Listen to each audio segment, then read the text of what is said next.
Hello everybody. I'm going to go ahead and start this live. I've been waiting for the stearic acid to melt for quite a while, and so now it's finally done. I'll wait for just a couple seconds for people to get here.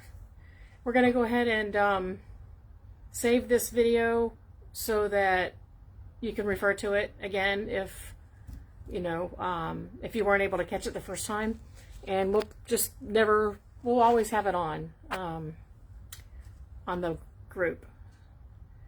But it's a sunny day in Florida. Let me show you. You can see right out the door here. This is my little shop. I'm in Jacksonville, Florida. This is a street in front of us that they say we get 40,000 cars a day, but I don't know about that. We opened up about 4 years ago. My phone on my the camera on the front of the phone has to be fixed, but because it's like all crunched. But anyway, I have a little shot out my door there, and we're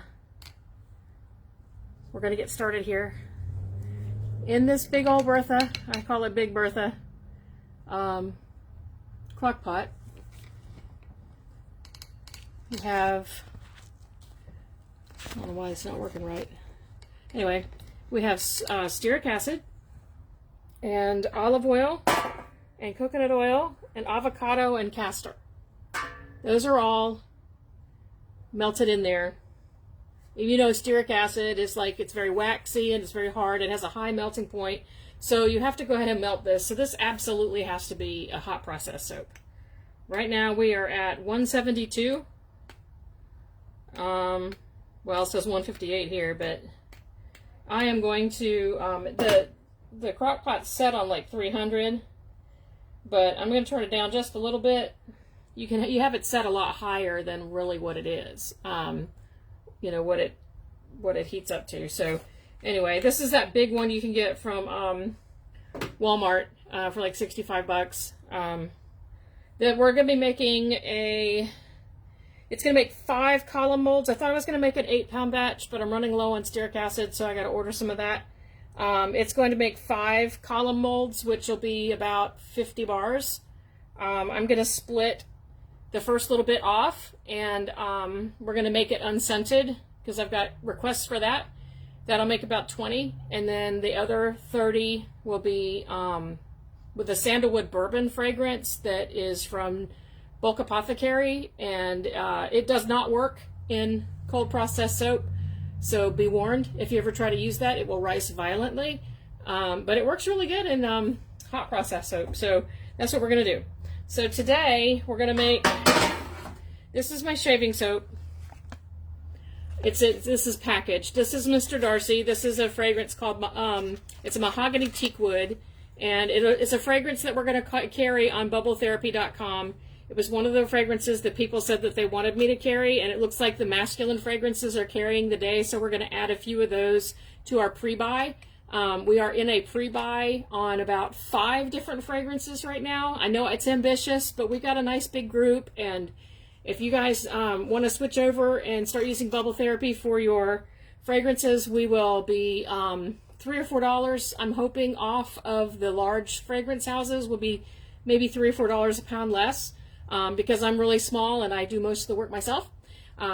So anyway, this is the puck of soap that we're going to be making. This one, it changes these different colors because of the different fragrances that are in it. So don't let that throw you off. You can see a little bit of the stearic acid and the glycerin and stuff in there. But it starts out at fairly large, and as it cures, see how small it is? Like, it gets like... It shrinks a whole lot, but this is a 3-inch square box. You can get these from like Wholesale Supplies Plus, or I'll probably, I get them in large numbers, so I could probably break them down and sell them in smaller packages for you if you want. These are 3-inch column molds. They're about 11 inches or 10 inches tall. I think they're 11 inches tall. I don't usually put the top on them at all. I just put the bottom of it on. And word to the wise, because I've done this before, don't skate them along the countertop with soap already in them. It can be disastrous. It can end up with soap all over your floor. So anyway, here we go. On the first bit, I'm going to use a regular old immersion blender. On the second bit, because I've burned a whole bunch of immersion blenders up before, we're going to use this enormous Vevor one. I think it's got like a horsepower or something, but it's got a huge like a motor on it and, you know, big bell on it, and we'll use that on the second part. But this is the first part right now. This will be part one. I got to mix the lye water, but the reason I went ahead and started this is because we're going to mix the lye water and get right to the soap. It's not going to even cool. So, I mean, it's already 172 degrees in here, so why not? Why cool it? I want to put it in there as hot as I can because the stearic acid will cool off and solidify if I don't.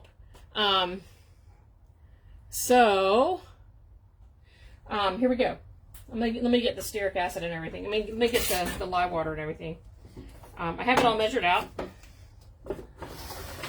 This is going to cook about an hour once I put it in. And all right, if you've never used potassium hydroxide before, it's pretty much the same as sodium hydroxide, except for, of course, a different formula. This is the kind that I use. This is the Red Devil, or the Red Hot Devil. This is from Duda Diesel, and you can get it in these little. If you buy like 16 pounds, it'll come in these little 2-pound bottles. It is really interesting looking, very, very big flakes, I guess you could call them. They're really hard, so it's kind of hard to call it a flake, but they rattle around a lot. And I already have it measured out. Like, this is the big potassium hydroxide, and this is the sodium hydroxide, your typical lye that you usually use in soap. I'm going to go ahead and put this in here first. Potassium hydroxide makes different noises when you put it in your water. It sounds like it's boiling, but it really isn't. It's just when it's reconstituting. I'm going to mix that together. It dissolves pretty quick. You hear it?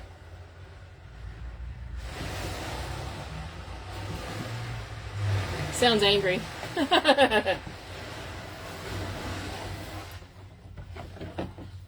So if anybody walks in while I'm doing this, my son, Jimmy, is going to take care of the customers.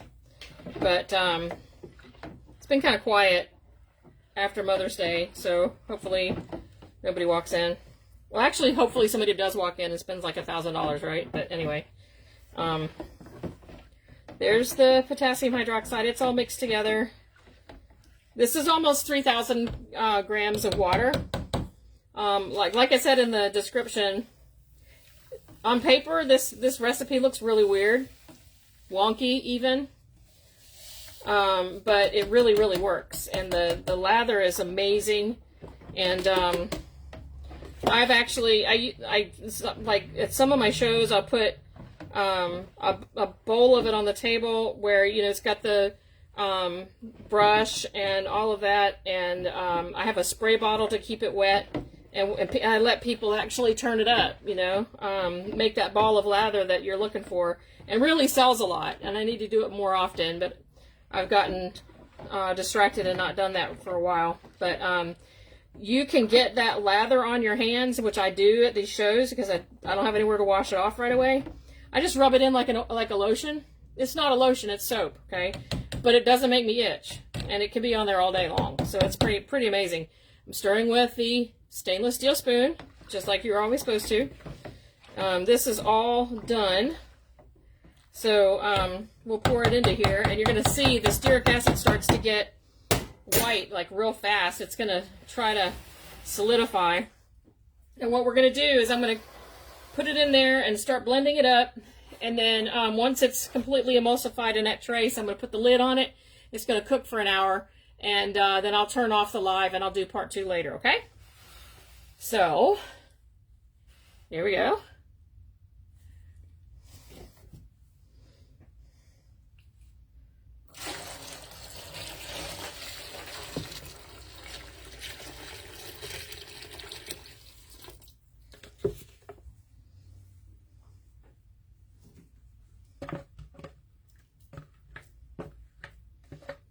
There we go. I get it blended to trace. It's going to look like mashed potatoes kind of quick, but you just wait till you see this on part 2. When it's done cooking, you won't believe it. And that's why I say it's a little wonky and people don't really get it too much. They're like, what is that? But I promise you, it makes amazing soap. It is crazy and it works. I know that's not very scientific, but it's pretty cool. And yeah, I know it sounds like it's getting a lot of air in it, but I'm trying to get all of this stuff all blended. You see how it turns really nice and white right there? That's what I'm trying to do. Get it all emulsified. And then once it's all emulsified, I'll just put the lid on it and let it cook for an hour. It's kind of in a loose trace right now. I say loose because it's not all emulsified yet. This is a 22-quart crock pot, and I've never actually filled it all the way up. This is what I make my foamy bath whip in too. You can use this if you have like your round molds. You could definitely use Pringles cans if you wanted to. I'd line it, but you know, once you get this done, the lye is all used up once it's cooked. So you really don't. You know, I would say line it, but a Pringles can would work really well for this because you want that round shaving soap for people to put it in a bowl.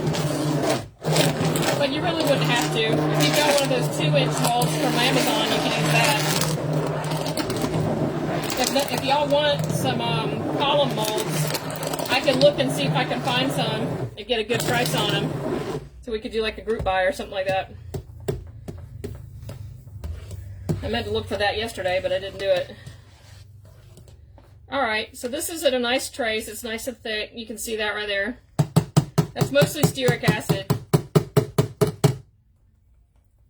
So I'm going to put the lid on it, and this will be part 1. I'm going to turn it back up.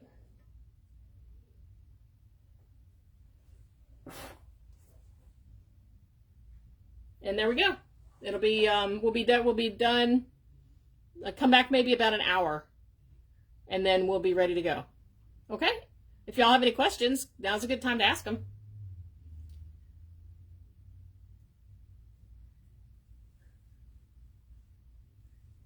I guess you can see my mess back here behind me. It's crazy. All right. Well, let me know if you have any questions in the meantime. You can get me on Messenger, and I'll be back in about an hour.